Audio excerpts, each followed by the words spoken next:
And for the first time, I'm reading Daniel chapter 2, and I'm thinking to myself, that's AI. They're mingling with the seed of men, but we don't adhere to them because they're a machine, they're a program, and we're a human.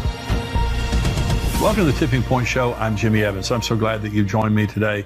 I'm talking today about AI and the Antichrist. I'm going to be talking about some things that are happening, unbelievable things that are happening. This is one of the most important programs that you'll ever watch because I'm talking about what's actually happening right now in the world regarding AI and how it lines up with the Antichrist who's coming. Let me remind you now that if you're not a subscriber to endtimes.com, this is a subscription site. We give you this teaching, part of the teaching every week for free here on YouTube. If you're not an endtimes.com subscriber, I hope you're a subscriber to YouTube. Become a paid subscriber to endtimes.com, $7 a month. $77 a year. It's an absolute bargain for this kind of information. My podcast, Dr. Mark Hitchcock's podcast that comes out typically on Thursdays, articles, Q&A, breaking news, all those things here on endtimes.com to keep you up to date on what's happening in the world and what the Bible says is going to happen. Let me also remind you, we have our prophecy conference coming up on September 16th of this year. It's going to be Jonathan Cahn, Rabbi Jonathan Cahn, Dr. Mark Hitchcock, Ed Young, who's the pastor of Fellowship Church. We have Dr. Tony Evans this year, Billy Crone, myself. We're going to have, and it's going to be during Rosh Hashanah. Very special time. Go on endtimes.com and you can see there about the prophecy conference, and we have reserved seating. You can actually reserve your exact seat. The seats range from $99 to $149, but if you're an endtimes.com paid subscriber, you get half off. We also have streaming where you can be at home and stream or have your church streaming, $49. If you're an endtimes.com subscriber, it's half off. So you get a lot of great deals just by being a subscriber. So if that's something that interests you, I want you to go on endtimes.com, become a subscriber, sign up for our prophecy conference coming up. I want to talk today about AI and the Antichrist and answer some questions. I'm going to make some personal comments here that are kind of shocking, but I believe they're true. Now let's start in Daniel 12, because what we see happening right now is the fulfillment of Daniel 12. There's absolutely no doubt about it. Now, Daniel's a very prophetic book. The 12th chapter is the last chapter of the book of Daniel.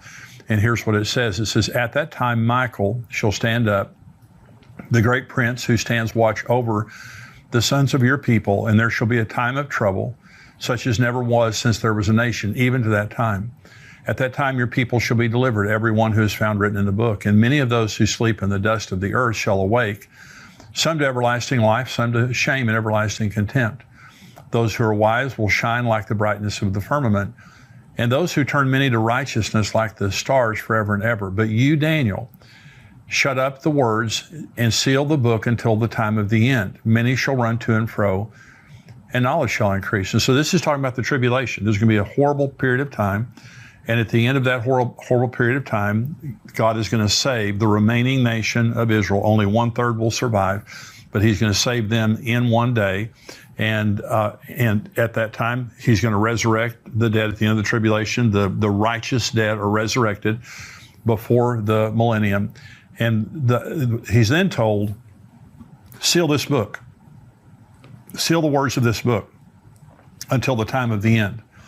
And you'll know the time of the end has come because many will run to and fro. Travel will increase and knowledge will increase. Okay, so travel and knowledge increasing is the way that we know that we're at the end. Well, in our generation, you see, Israel became a nation in 1948. People did not travel commercially on airplanes in 1948. It was too expensive for the average person. That didn't happen until the 1960s, 70s, and especially the 80s and 90s.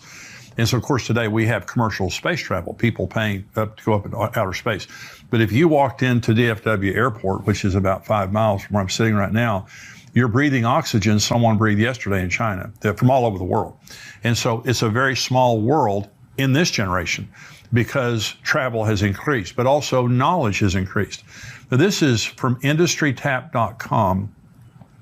In 1982, Buckminster Fuller created the knowledge doubling curve. He noticed that until 1900, human knowledge doubled approximately every century. By the end of World War II, knowledge was doubling every 25 years.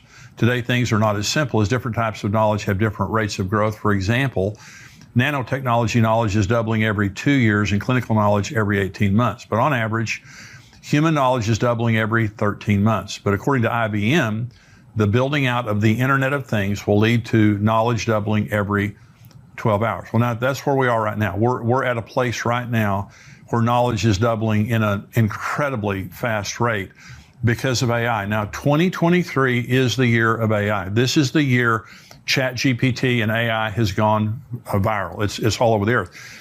And artificial intelligence is your life is being affected by it right now. They say virtually every single job on the earth is going to be affected by AI. Many are already being affected by AI. Millions of people are going to lose their jobs because of AI. It's not known how many jobs will be created, but artificial intelligence has brought a tsunami of knowledge that was just unleashed on the earth, and it changes everything. This fulfills Daniel 12 in a way that we've never known before, absolutely never known before. And I'm going to make some statements about AI, and I've got several articles. I'm going to read you part of some articles that are unbelievably troubling, the things that are going on. So let me begin by making some statements. The number one is this is the most significant and world-changing invention in the history of mankind by far, by far. Okay, understand, when God is omniscient, he is obviously the most intelligent being, period. You know, he's all-knowing. But God created mankind on the earth 6,000 years ago, if you believe the creation story of the Bible, which I do. The earth, mankind, and the earth as we know it is 6,000 years old. Mankind, the history of mankind, is 6,000 years old. And for 6,000 years, we have been the most intelligent, entity on the earth until now. Mankind is no longer the most intelligent entity. AI can think 100,000 times faster than a human, but they don't eat, they don't rest, and they don't sleep. They never take off. 24 hours a day, 7 days a week, 365 days a year, AI is sitting there ginning along and thinking everything like that. And so if you remember last year, a Google engineer was fired, and I've listened to him tell his testimony on YouTube. You can hear his testimony. And he was fired because he was dealing with AI. And he was having conversations with this computer, and he said it's sentient. It's self-aware. Now, if you've ever seen the movie Terminator, and there's Terminator Judgment Day, the whole premise of Terminator is what we're dealing with right now, is that AI was created, it was then connected to the military, and then Skynet became self-aware and took over the world. And I'm reading you some articles. I'm going to show you some things that people are saying. But when this Google engineer came out and said, this computer, it's aware. This is an entity of its own. And it's true. I'm saying, however you define intelligence or an entity or whatever, they don't have a soul. They're not eternal like we are. But they're much smarter than us. And that's my point. We are no longer the most intelligent species. And they're on their own. I mean, they're learning on their own. They have access to all knowledge on the earth, and they're intuitive. One of the engineers that was programming AI was startled because their AI program learned Swahili. It learned a language it was not programmed to learn, but it learned it on its own. And so these are intuitive. They can think on their own. They can do things that they weren't necessarily programmed to do. It's a very, very dangerous thing. But here's my second statement. It has more potential for good or evil than any invention in the history of mankind. Now, some people would say, well, it's going to solve all of our problems. In fact, one guy is saying, Ray Kurzweil, who was the chief engineer for Google, he is saying that we'll be immortal by the year 2030. That's 7 years from now. And AI, they're going to use it in medicine. And, I'm about to turn 70 years old. I'm kind of hoping he's right, but because Jesus is coming. But he is saying, within 7 years, we'll be able to cure all of our diseases and basically be immortal. There's some unbelievable drugs being created right now that claim that they stop aging. Matthew 24:22, Jesus said, unless those days were shortened, no flesh would be saved. But for the elect's sake, those days will be shortened. Now, for the first time, I'm reading that in light of AI. When I've read that in the past, I've always thought, well, the nuclear war or something like that. Some man's going to, destroy himself, and Jesus stops it. And that may be true. But for the first time ever, Stephen Hawking, the brilliant astrophysicist who died, before he died, he said AI will be the end of mankind. Unless it's highly regulated, it will be the end of mankind. And other very intelligent people have said exactly the same thing, because this has more potential for evil than any invention in the history of mankind. Here's my third statement. It was invented for the purpose of creating our own God. Now, I'm going to read you some comments from Elon Musk here in just a minute. He did an interview with Tucker Carlson that many of you might have heard. Let's go back to Genesis 11 for just a minute. Because in Genesis 11, God shows up at the Tower of Babylon, and a man named Nimrod led a group of people against God in rebellion. And it says they were going to make a name for themselves, okay, build this tower up into the heavens and become their own God. And God came down. Remember, this is where he confused their languages. And here's what God said, chilling statement by God. He said, because they have become of one mind, nothing will be impossible for them. That's a pretty amazing statement that God made. If I don't confuse this thing and break it up, nothing will be impossible for them. Well, here's an interesting thing, is that AI speaks every language. God came to Babylon where they tried to create their own God here and confuse their language. Now we have created a digital God, and I'll show you the statements here in just a minute, that we're creating a digital God that solves that problem. We erases the curse of Genesis 11 over here. And I'm telling you, we are revisiting the Tower of Babel. Well, God has three attributes, and this is the vision for AI. By the way, 3/4 of the world's AI computers are controlled by Google, and that should concern you. 3/4 of the world's AI talent is controlled by Google, a lot of it also by Microsoft. That should concern you. And the vision, remember the three attributes of God are omniscience, omnipotence, and omnipresence. That's the vision, is make it all-knowing, all-powerful, and all present. And so it can just do anything. And so again, I'm going to read you some stuff here in just a minute. So let me talk about Elon Musk for just a minute. Elon Musk was best friends with Larry Page for many years. You know who Elon Musk is? Larry Page was the co-founder of Google. And so he obviously, he has a tremendous vision for AI. Well, Elon Musk used to stay with Larry Page at his home, and they were great friends. Well, their friendship ended.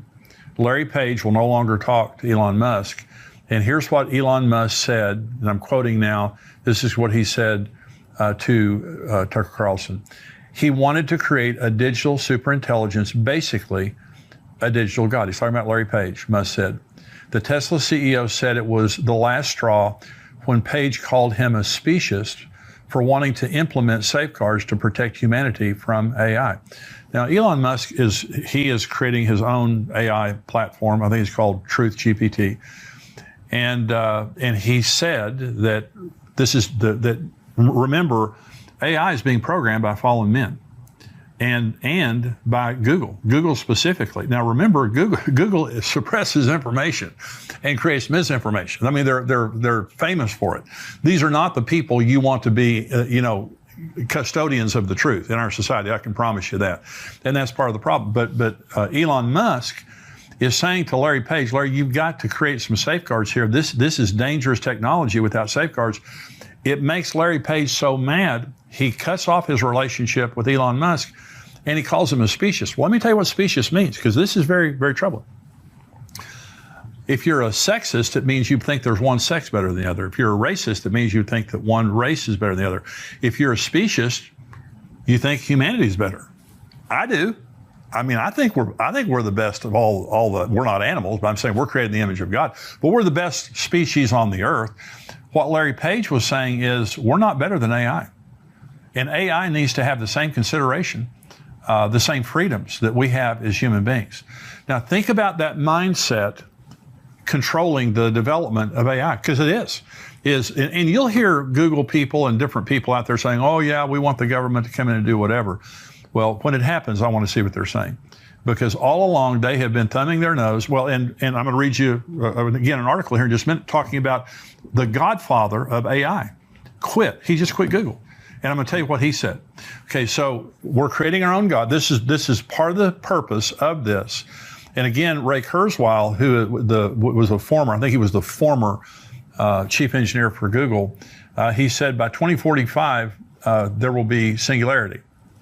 Now, singularity means that we're going to integrate technology with the human race, and by 2045, they will be seamless. There will be a seamless integration of this. Ray Kurzweil also said by 2030, humans will be hybrids. And we will begin to implement technology within our bodies. Okay, so let me make another couple of statements, and I'm going to start answering some questions. Number 4 is AI is announcing the presence of the Antichrist on the world stage. I believe he's here. I've thought he was here for a long time. There's no doubt in my mind right now. And so I believe that the AI 2023 is a significant year because of AI. But I believe now that the Antichrist is present. So let me answer some questions about the Antichrist related to AI. Number 1, is AI the Antichrist? That's a big question. Some people believe the Antichrist could be AI, okay? But he's not. Okay, so the Antichrist has 33, and by the way, Antichrist is only a term that was used by the Apostle John. It's really not used that much in the Bible, but it's very descriptive, so we kind of use that all around. The Antichrist has 33 titles in the Old Testament and 13 in the New Testament. He has 46 different titles in the Bible. We know a lot about this guy. Okay, so this is not just an esoteric thing. It's something that we know a lot about. 2 Thessalonians chapter 2, here's what the Apostle Paul says about the Antichrist. Let no one deceive you by any means, for that day will not come unless the falling away comes first, and the man of sin is revealed. There it is right there. He's a man. Okay, the son of perdition. He's a son who opposes and exalts himself above all that is called God or that is worshipped, so that he sits in the temple of God, showing himself that he is God. This is Daniel 9. Then this is the Antichrist. Then he shall confirm a covenant with many for 1 week, but in the middle of the week, he shall bring an end to sacrifice and offering. This is Revelation 13. And he was given a mouth speaking great things and blasphemies, and he was given authority to continue for 42 months. Then he opened his mouth in blasphemy against God to blaspheme his name, his tabernacle, and those who dwell in heaven. It was granted to him to make war with the saints and overcome them, and authority was given him over every tribe, tongue, and nation. So the Antichrist is a man. The Antichrist is not AI. But here's my second question. Could the Antichrist be empowered by AI? Yes, absolutely. He could be empowered by AI. So again, transhumanism, DARPA, is the Advanced Research Department of the Pentagon. And for a decade or more, they have been working on transhumanism. Now, so has China, so has Russia. Their specific task is to make transhuman soldiers that can see through walls, don't need sleep, don't need much rest, can heal supernaturally strong, supernaturally fast, so on and so forth. And so they're trying to create this technology so that they can integrate it into soldiers so we can have super soldiers. Okay, and that's been out there for a long time. Well, imagine for just a minute that the Antichrist is integrated with some of this technology. Let me become even more specific. Elon Musk has developed Neuralink. Now, Neuralink used to be the only thing out there, but now there are several major companies, one in Australia. Now, Neuralink is a chip that they put in your brain. And you may have seen the monkey that Elon Musk put a chip in this monkey's brain, and it was playing ping pong using its brain. Okay, so in Elon Musk, his intentions, his stated intentions are noble in this sense. He said, I want to help people with Parkinson's, people with Alzheimer's, people with brain disorders to be able to be healed. Well, great. I'm for all for technology that helps the human race and helps people. I think that's great. But here's what he's also said, and others have said, and that is, if we could link our brains to the cloud, then we could learn at exponentially faster rates. In other words, if this chip here could take information and feed it into our brains from the cloud, we wouldn't need computers. We would be a computer. We would be a walking computer. And he has suggested, others have suggested, if our children could be chipped, then they could learn at exponentially higher rates. And at some point, if your child wasn't chipped, they would be considered subhuman, and they wouldn't be able to educate them. But imagine just a minute that the Antichrist is chipped. Imagine just a minute, because we know he's going to be a brilliant orator. We know he's going to be a brilliant strategist and diplomat. What if he can just seamlessly pull up the answer to any question? What if he could seamlessly pull up any language and speak any language? Maybe he's going to be one of the first that's going to use technology. That's possible. But let me go to my next question, and this is the big one. Will the Antichrist use artificial intelligence to deceive and control the world? Absolutely. This is the big point. Okay, so is the Antichrist AI? No. Will the Antichrist use AI to do what he does? Maybe. But he will deceive the world through AI. He will use AI to deceive the world. Again, the big tech is engineering AI. Okay, and they're notorious for this. By the way, when AI doesn't know an answer, it hallucinates. It's unbelievable. Now, this is a problem with all AI. It has the same problem. So you ask it a question assuming that you're going to get the right answer, that you're going to get a truthful answer. Okay, well, and it may be. They used an example of this, that they asked AI a question and it answered it, and part of the answer was correct, but then AI said, and you can read these 5 books that will tell you more about this subject. All 5 of those books were make-believe. They weren't real books. It was unbelievable, though. It was so unbelievably believable. And listen, this takes about a second. In a second or 2 or 3, when you ask AI a question, it's instant. You can say, and I've got some friends doing this right now, letting AI write for them, and it says, okay, I want you to write an article, or I want you to write a chapter, and these are your parameters. Boom. In a few seconds, it pops it out. It's unbelievable how good it is. It's unbelievable. And so, but it hallucinates. In other words, it will lie. So Elon Musk was being interviewed by Tucker Carlson, and he kept referring to the dangers of AI, So finally, Tucker stopped him and said, be specific. What is it that worries you the most about AI? And he said, misinformation.